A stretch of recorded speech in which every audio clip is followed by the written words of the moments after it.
Good afternoon, our Savior. I wanted to drop into your computer window to give you a bit of an update on the budget, which is attached to this treehouse as a part of the annual meeting agenda and supporting documents.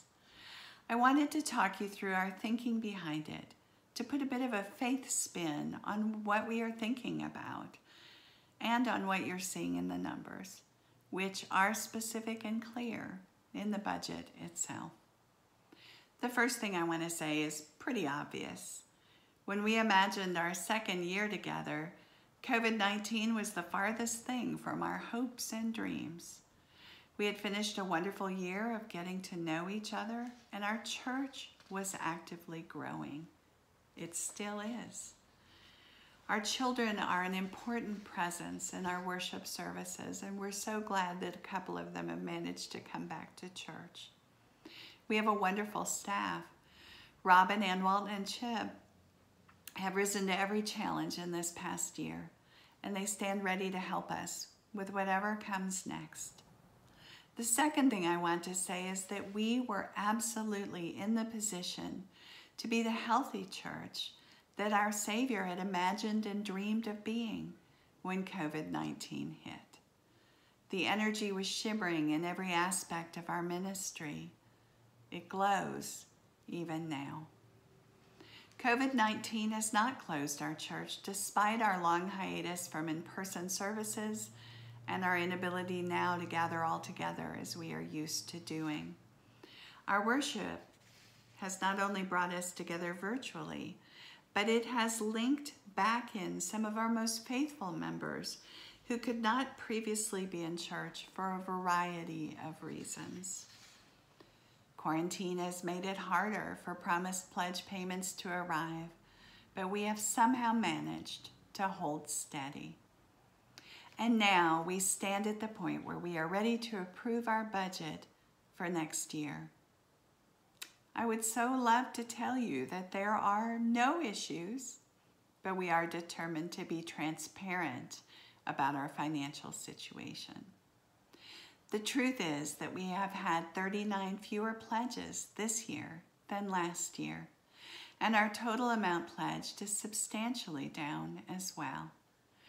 I can gratefully report that 100% of our strong and faithful vestry members have pledged for next year, as has your rector and her family. Despite that, we have a sizable gap between what we estimate to be our income and what we know to be our expenses. These expenses include many things we are obligated to pay: our contracted salaries and services, our outreach support of the Episcopal Day School and our 12-step neighbors, and our care for this historic church plant. We are also obligated by Episcopal Church canon law to pay the diocesan asking. Being a member in good standing matters in our parish family, and it matters in our diocesan family. This will grant us the privilege of seeking support in the future if needed. And so we have decided to go forward in faith. We are in an extraordinary situation, but we have risen to the challenges. This is not the year to make hasty or hard decisions. To do so now would be to close our hearts to the ministry we are called to do. For this year, we need to choose to be the church we have dreamed of being, so when this virus has been safely banished, we can hit the ground running as though we never lost our stride. I believe in you. I believe in us. And I believe with all my heart that if we are careful and faithful, that God working through each of us will provide. We were brought together for the work which we have discerned was ours to do here, and that work is still ongoing. There is great joy here, great joy, that many are in need of experiencing. I hope you will join me into praying that welcome into being. Let us go forth to celebrate Christ, to serve Christ, and to share Christ, rejoicing in the power of the Spirit. Thanks be to God.